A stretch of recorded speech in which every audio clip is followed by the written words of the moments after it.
Um, Welcome to another episode of the Working Podcast. I'm your host, Yasser, also known as Sir because words are hard. And with me today, I'm with Gene Carlos. Say what's up to the people. What's up, people? Pleasure to be here. Yeah. And for the first time, I am finally going to be able to do this. I want to thank everybody that listens to us on Spotify, everybody that watches us on YouTube. Shout out to both of y'all. You guys are awesome. Follow us on our Instagram. I'll link it down below in the description. And let's get into it. Gene, what's good? Life is pretty good right now. I have no complaints. Yeah, that's great. That's all I can ask for from people that I have met in the past. For context, me and Gene both attended St. Peter's University, and we both graduated with computer science degrees. He graduated a year earlier, and you're kind of like, I feel like you have like wisdom beyond your years. That's kind of why I had you on this podcast. Yes, you have the gray hair to prove it. And back then we used to call you Grandpa. Do you remember that? We still do that. Yeah. They still call you Grandpa. But it's crazy because you know what, I have gray hair now. So am I like the dad now? Am I your son? Am I following in your footsteps? Yeah, you are. I'm the future grandpa, right? Exactly. Wow. But yeah, I feel like you have wisdom beyond your years, and that's kind of why I had you on here. I feel like you're not that much older than me, are you? You're like how old? 29. 29? Yeah, and I'm 27, and I feel like you could be my dad. That's how mature you come across. Yeah. So actually, this is low key my dad. This is the Father's Day is coming up pretty soon, and so I decided to bring my dad, and you guys finally get to meet him. This is your good motherfucker. Oh man. Your Sunday. Yeah, Sunday, yo. Shout out to all the dads out there. Wait, do dads so also for context, Gene is de lo mío. He's also Dominican. Okay, loud ass motorcycle. I hope that doesn't come across. Do Dominicans that also have that secondary Father's Day? You know how mothers have the regular Mother's Day, but then Dominican Mother's Day is I'll tell you what, no one cares about the fathers. Yo, deadass, bro. No one cares about the fathers. Shout out to all the dads out there. Not all of them are great, but some of them are, and I feel like they should be acknowledged. If your father did anything good in your life, then they'd be lucky to get a tie or a pair of socks. Yeah, and I mean, guys are kind of simple in that sense. Not to be overly general, but my dad is, very old school, very old fashioned. He's happy enough to just be acknowledged. If you just hit him up and say pops, happy, I love you. Yeah, but he's also philosophical that way. He's well, every day should be Father's Day. I'm alright, well, I'm not gonna buy you a gift every day. You're right. I don't know the history of these days or how Father's Day and Mother's Day came about. Why is it on these specific days? But it's true. If you have parents, especially if you have good parents, every day is a day to appreciate them and acknowledge them. Yeah, exactly.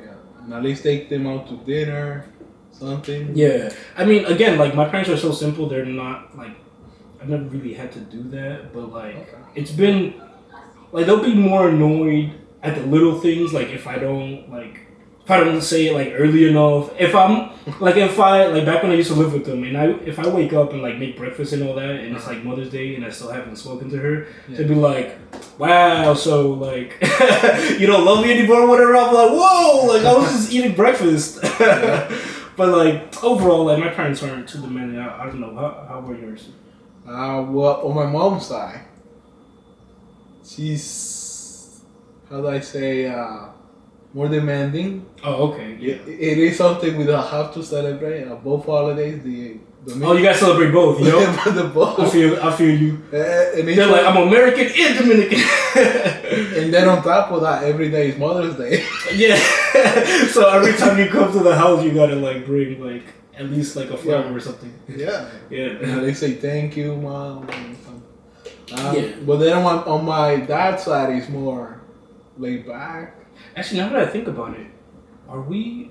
Oh, May is over already. So I don't think I remember the last that last Sunday, that last Mother's Day, but it is what it is. Anywho, so what's been new with you? I feel like when was the last time I mentioned to you that the last time I saw you was like at a light rail station or somewhere, but like, you know, just in terms of like catching me up and catching the rest of the audience up, like I'll say since graduation, how much has your life changed, if it's changed at all? It's been a bit of a roller coaster ride. Yeah, Let's see. that makes sense.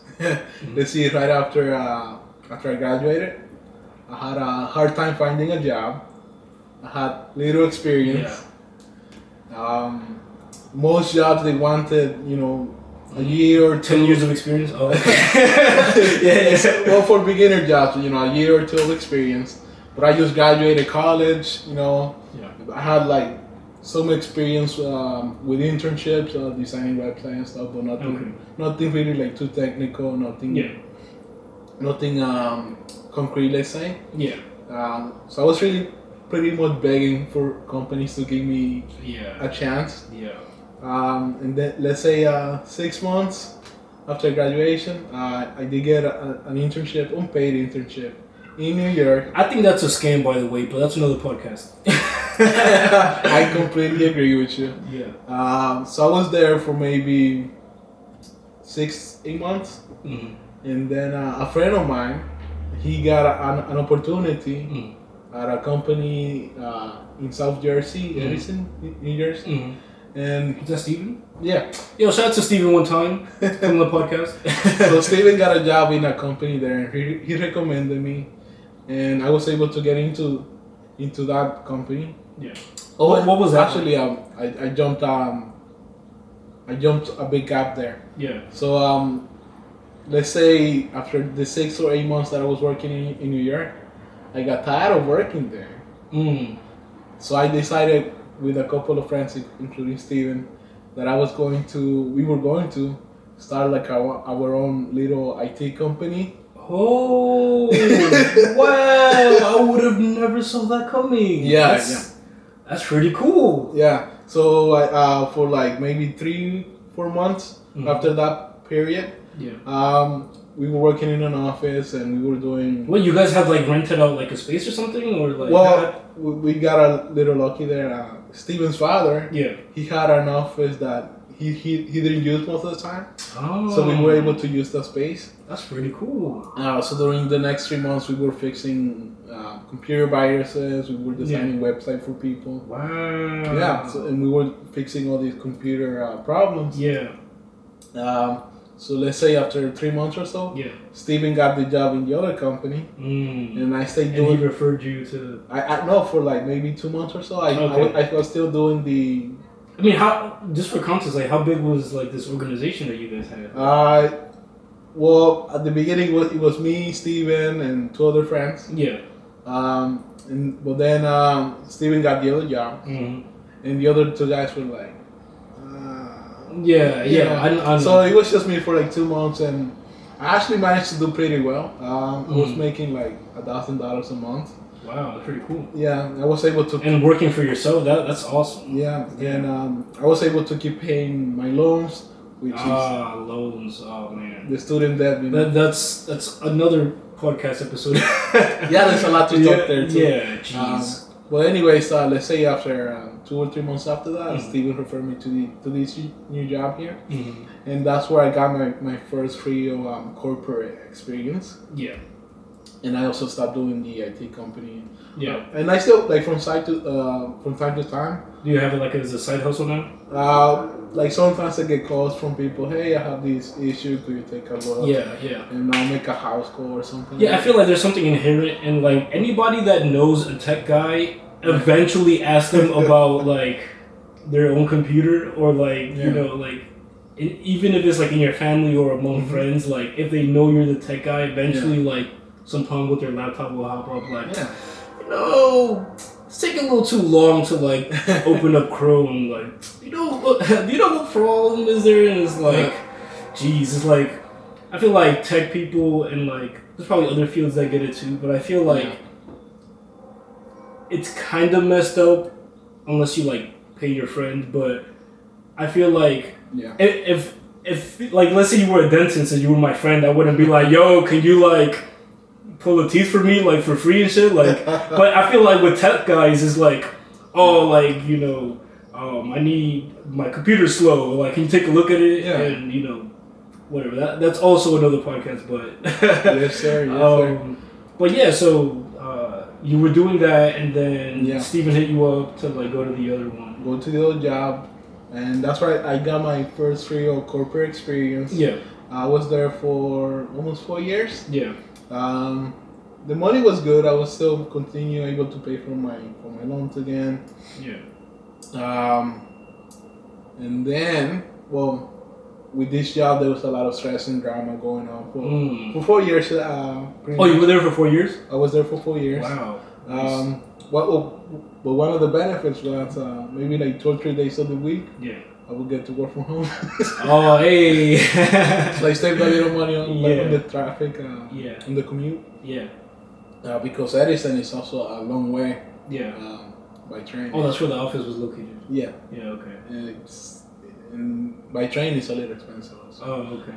So I was there for almost 4 years. Yeah. And then I moved out to my current job. Oh, I was gonna say, you got bored of that and started another new company. Right, you remember? Yeah. Oh my god.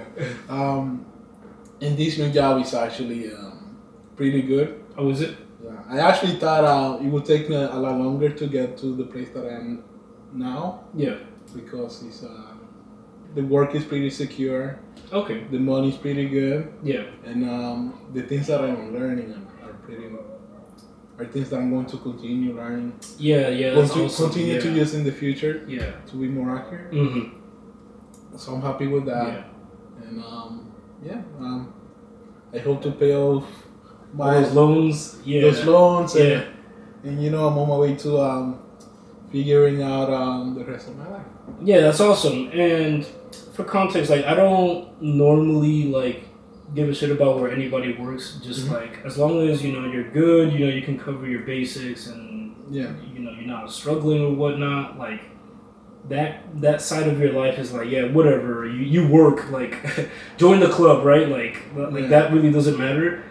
But for you specifically, just because we both graduated from the same university with relatively the same degree, it's kind of interesting to me, like the different trajectories people go, because essentially it's the same piece of paper. So we all have to be like kind of creative with how we navigate the space we call life and careers. I remember back in St. Peter's, I was thinking the path I wanted to take was a video game design. Yeah.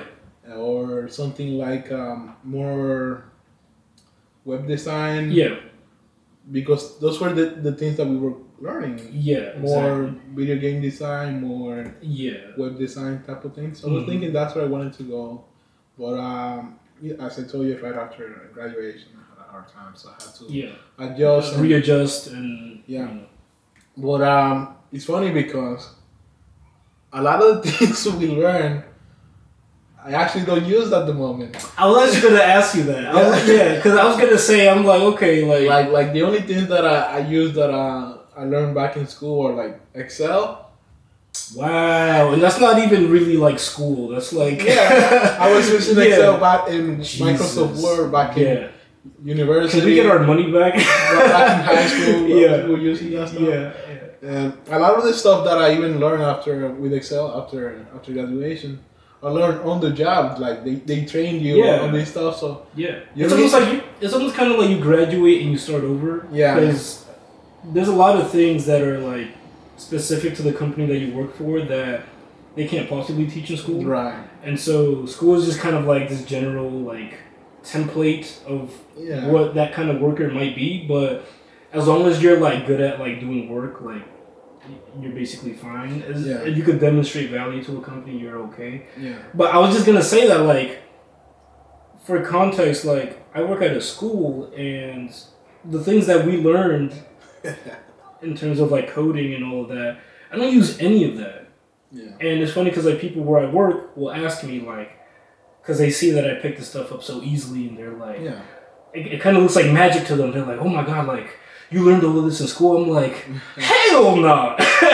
So, like, some people are more adept to some other type of areas for sure. subjects. For sure. Some people are more computer technical. Yeah. Some people are more streetwise. Yeah. Some people are more, let's say, scientifically smarter. Yeah. I mean, yeah, there's different ways that each of us learn, and like, you know, some of us are like visual learners, some of us like to read, and even like within like the computer field, you know, some people specialize in like different areas, and I had bounced around too. Like I had, you know, been thinking about like doing the whole website stuff, and based on the classes that we took, I was like, oh, maybe I can see myself taking it down this path. And even though like I was pretty good at it, it was like there was some point like maybe my junior year where like they had like the ceremony for like the highest like GPA or whatever for each major, and I happened to have the highest one for computer science. There you go. But that's all fluff, man. That's all fluff. Like I would receive stuff in the mail like honoring me and stuff, and trust me, like I never felt like honored because like all of these titles don't mean anything if I can't get a good job. Like you know, like I'm not interested in the fluffy like, oh, I graduated and I have like 20 ribbons on my neck and you know I got all these like gang colors on and stuff like and it's like but you know if that like. And also, I feel weird. Like I had gotten like a pin or something for like excellence in computer science, and I don't even feel comfortable like applying to a job and saying like, I got that ribbon because I don't know why I got that. I guess I just had a good grade. Like I can't like physically like prove it to you at this point. Like I was good back then at whatever you know constrained environment they had put me in, but like I feel like it almost like. In a way, it kind of did me a disservice. What I had learned there, and I didn't have enough confidence really to pursue something for like what I had actually learned there. Like, I don't know. Like, I feel probably everybody feels like they don't know enough. Like right as they graduate, and they're looking for jobs, and people are asking for this kind of experience, and obviously you don't have any. So part of it is just like mentally, you just kind of have to jump in there and just see like which company is willing to accept you. But at the same time, I was also like really practical about it. I was like, okay, I almost realized at that point that what we had learned in the classroom is not what was going to be presented in the office. And I was like, I don't know how well I can carry this, but what I do know is that I know a shit ton about technology. So let's see where I can take this. Because, like I said, like we all graduate with the same paper essentially. And it's like, how do we navigate this field the most efficient way possible to get us to where we need to get? And for me, it just ended up like working at a school, which has its benefits and its drawbacks, but I think we're probably both in a position, at least if not now, in the next 5 years, where we can easily like probably take that somewhere else if we had to, you know? Yes, sir. Yeah. So I feel like, you know, obviously we met each other in the same period. Do you remember the first time we ever met? I mean, we're all in the same major, but could it have been that we had the same class? Because you were a year, like, ahead of me. I think maybe it would have been a Mitchell Also, everybody, peep that watch. That's how you know Gene is balling right now. I think it would have been a Mitchell class. Mitchell? Oh, I'm going to bleep that out just so, like, nobody, like, tries to do any snooping around. Or maybe a McVeigh class. Yeah. Shout out to both of them. He passed away, though. He did? McVeigh, Oh, rest in peace. Yeah. Shout out to you, though. He was a great teacher. I think out of all the teachers we had in St. Peter's, he was actually the only one that was actually teaching us.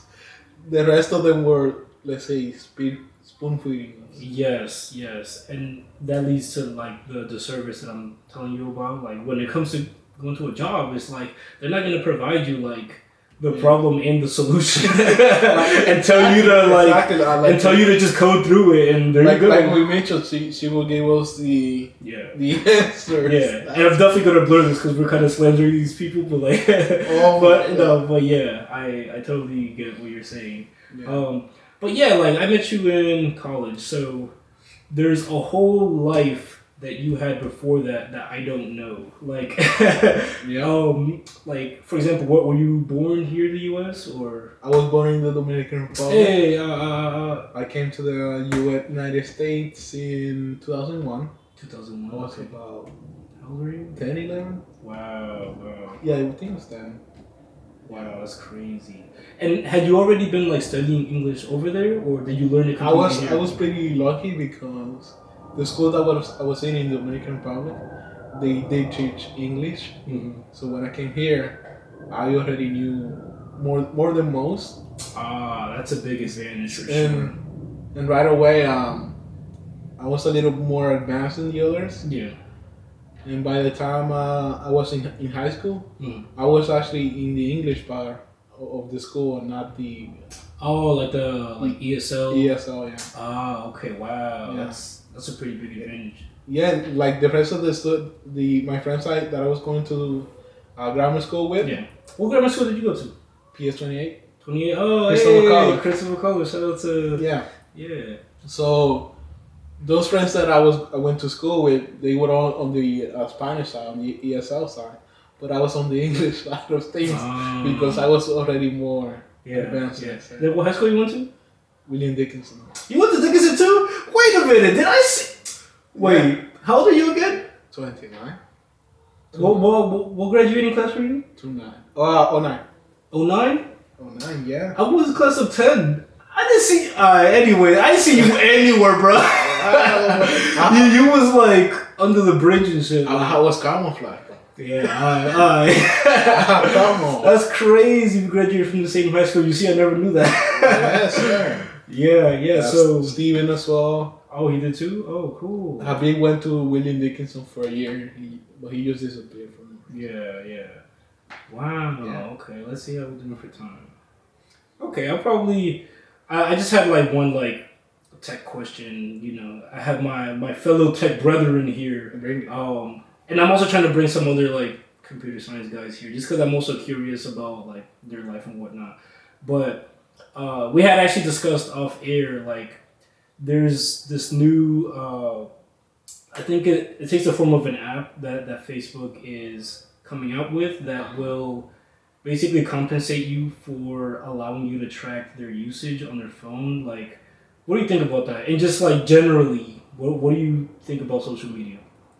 Well, my first concern is when they say track the usage. Yeah. Do they mean like track your conversations? Yeah, that's what's kind of hard to pinpoint, like to what extent, because there's an extent to which you think if they're paying you, then it's probably going to be more like invasive than you thought. Yeah. Basically, they want to track like the things that you do on other apps in addition to like Facebook. Also. So it's like your whole phone. So like, it's not just Facebook they're going to be tracking. They're going to be tracking all the other apps, like what you tap on, what you. I don't know about that. But you see, that's the thing, right? Because like this program had been released probably like earlier, probably like 2 years ago, maybe, and they caught fire because I think at the time they were gearing it more towards like younger people. And obviously, younger people aren't smart enough to consent to things. Exactly. And so... that seems pretty... not like something they thought out. Yeah, probably not. This time around, they're requiring you to be 18 years or older. Mm-hmm. And they say that they don't, like, take anything, like, personally identifiable. But given Facebook's track record, can you really believe a claim like that? You know, or would you do it? Would you do something like that? Would you allow them to track everything you do on your phone? You know, we live in an era where our privacy is sort of like it's being tested. Oh, more and more. 100%, yeah. More and more. Yeah. And Do you feel we are less or more private than before? Less, actually. Yeah. Well, think about this. Okay, so before you say that, like, how much of you think of that is like self-inflicted, like our fault? Like we are now sharing more than we used to. I do think a lot of it is our fault because a lot of Jesus, Mr. Softy, do you have to be that loud? I hope this doesn't come across. But yeah, a lot of us are not speaking out. Mm-hmm. We just be like, that's not right. Yeah. But then we don't do anything about it. Yeah. So I do think a lot of it is our fault. Mm-hmm. And then also, I was going to say, if you think about the time when we were growing up, yeah, we didn't have to, like, Facebook wasn't as much of a thing. We had a MySpace, which a lot of people were over the moon with, you know. Yeah. But now that's dead. It's not around anymore. Yeah. YouTube was there a little bit. Yeah, I think YouTube might have been 06. Yeah. Which is like when I graduated grammar school.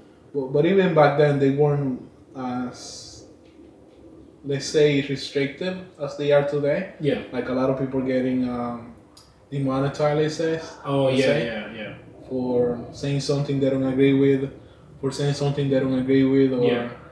having some type of view that 100%, yeah. That is not. Oh yeah, I'm like obsessed with like YouTube, so I catch all of that, like all that news and like the drama that happens and people. Yeah.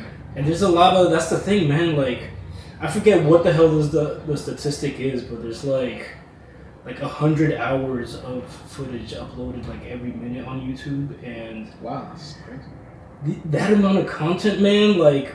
It is not realistic for any like group of people to be able to monitor all that and make sure all of that is good. So Twitter as well. Yeah, so as a result, they have to not only be a platform, but they have to also kind of police that platform, which is like super hard because you run into like all the free speech issues where like, you know, somebody recently there was something about a guy that was bad-mouthing a journalist who was gay and Latino, and he kind of made some jokes about that, and it was basically like this big thing where like YouTube had to decide like, should we like take this guy's channel down or should we like demonetize him, things like that. Yeah.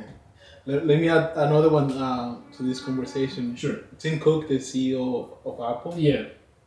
He said in a speech, I think maybe it was like 2 or 3 months ago. But he said that Apple wanted to use their phones to track your conversations and determine if you were doing anything that was illegally, like a crime, and then they would report that to the government, to the police, to the actual police, not to the government, to the actual police. Wow, and that seems like I do get they're trying to do good. Yeah, and sometimes they get put in a sticky situation. Like I think there was like. That case from San Bernardino or something where like I'm sure you guys will remind me what the hell the actual issue was. It might have been a shooting or something, but like the guy had a phone and the FBI basically wanted to unlock it and they wanted Apple to like give them like a back key access to like doing that, and Apple refused to do it because it basically gives them a way to like break into everybody's phone if worst comes to worst, like they'll just confiscate your phone and just unlock it, and then at that point they could do whatever they want. The police ended up doing it through some other means, like some Israeli security company ended up unlocking it for them, but like still, like there's always that debate between the big companies, the big tech companies in the US with like even our own government of like, oh yeah, because I feel like everything in this country, they all try to link it to like terrorism. They're like, there's some terrorists, we need access to this phone. And that's the reason why, you know, the whole Edward Snowden thing with like, you know, the NSA, like monitoring certain phone calls, and it was all like under the guise of like, oh, we're doing this because we're trying to like monitor terroristic activities, domestically, mind you. Like, it's just kind of crazy where like, it's gotten me to this point where like we were talking about like privacy and whatnot, and I feel like with technology, even though like both of our phones, I'm sure they both have like fingerprint sensors and all this other stuff, and they're supposed to keep our information secure. I don't have really any real expectation of privacy anymore with any of these things because since we have a background in technology, we kind of understand how some of these things work beyond just like how people regularly use them. Yeah. And when you consider, the people that are coding, like either the operating system or like, are coding an app, and then you see like all these scandals pop up where like, oh, there's like a breach or something, and then all of these passwords were revealed, and secure information like social security numbers were released, and all this other stuff. Yeah. You realize that there's always a back end to all of the systems that we deal with, and it's really up to that company to decide how secure they want that to be. But just know that it's vulnerable and it exists everywhere. And sometimes it could be even the people at the company. Like even people like, I think it was recently, something had came out about Snapchat where like, Snapchat is like, it's supposed to be like disappearing stuff or whatever. Like, images or videos are supposed to disappear after a certain period of time. Well, some workers were actually like, saving that on like their end, and like it's supposed to delete off your phone, but like they're still able to see it. And so it's like it's about creating like this illusion that like this thing is like disappearing, but it's like you have to realize, guys, like when data is generated, that just doesn't proof. Like that doesn't like even and some of our viewers may not understand this. Even when you press like delete on your like hard drive and you try to like delete like a file and it goes in your trash bin, and even if you go into your trash bin and press delete, those ones and zeros are just being rearranged, but they're not deleted. You can actually buy software to go back in and like scrape your entire hard drive and find that same file. That was one of the things I used to do. Oh really? My first job, and then when I was doing the IT company, that was one of the things I used to do. Yeah. I remember this one time. This client, an old lady, not an old lady, but let's say older woman. So somehow or other, she lost all her family photos. Yikes! And according to her, she had gone to all these other places, and they told her there was no way to recover those photos. And I told her, whoa! Once they're gone, they're gone. Once they're gone, they're gone. But I told her I can actually get them back for you. Yeah. I told her I was gonna charge her a certain amount. I'm not going to say how much. $1 million. It was actually like a reasonable amount. Yeah. I trust you. You're not a swindler. But then after I recovered the photos for her, she was like, "That's actually too much." Well, I thought she was gonna give you more. She's like, "Oh my god, I never actually thought you were gonna do this." Let me backtrack a second. When I told her the price that we agreed on, she said, "That's fine. Yes, I'll pay you that amount." Yeah. But then after it was time to collect, she was like, "That's too much, actually." Be like, so I'm gonna just hit delete again, and you was never gonna see these, like, like. Pay me first. Right, exactly. Cut the check. But at the time, I needed the money, so. Yeah, so you was like, you see, like, Gene's a good guy, yo.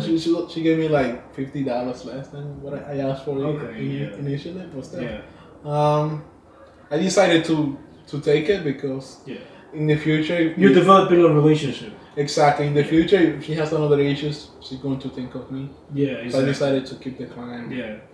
Smart guy. That's how you do business. That's how you do business. Yeah. But yeah, so in summary, you wouldn't download an app like that on your phone that monitors your activity. I personally wouldn't, but at the same time, like I really don't have any expectation of. I actually was thinking about it during this. Yeah. So depending on how much they pay. Okay. And then if they pay enough, like a good amount. Yeah. To make it worthwhile. Yeah. What I would do is get a second phone that okay. that I'm just gonna be using to like play video games or something. Okay. Watch videos. Yeah. And then use the phone just for that, and then. Yeah. Interesting. Okay. Yeah. So you'd have like a secondary phone to just generate income for you. Yeah, exactly. Yeah. You know that's how you do. You gotta generate passive income. Yeah, I feel you. Yeah. You see, that's the thing, right? Like I feel like these companies should be paying us already. The amount of tracking they do already Not only that, is crazy. If you know, a lot they track a lot of the things that we search for and the things that we are interested in. Yeah. And then they go ahead and sell that data. So they're pretty much making money out of you already. Oh yeah, You're not getting paid for any of that. Yeah, that's like a known thing. And another thing, I don't know if you know, phone companies, they actually sell like your location. Oh yeah. And that's the thing. You know, you can if there's anything you could take away from this podcast episode is you're not safe, bro. But also don't panic. Better go off the grid right now. In your day to day, it's really, I don't know. Like I want to advocate for like privacy and stuff like this, but at the same time, like these things have become such useful tools that it's not realistic for me to be like, you know what. That flip phone, that's what you should return to. Because that one is not connected to the internet and you can, like, do what you gotta do, just make your calls and, like... I remember back in high school I had the Razr. Oh, yeah. You remember that phone that you could flip? Yeah. Those were some of the best. I heard they're rebooting that. Yeah. They're making it like a folding screen phone. Okay. Yeah. That should be cool. A new twist. Yeah. But yeah, so I think that one is going to wrap this episode up. Do you remember what number I said this was? 29, is it? 29. I'll go with that. I don't even. Whatever. I'll you guys know how I am with numbers. So this concludes episode 29 of the Working Podcast. Divided we are awesome.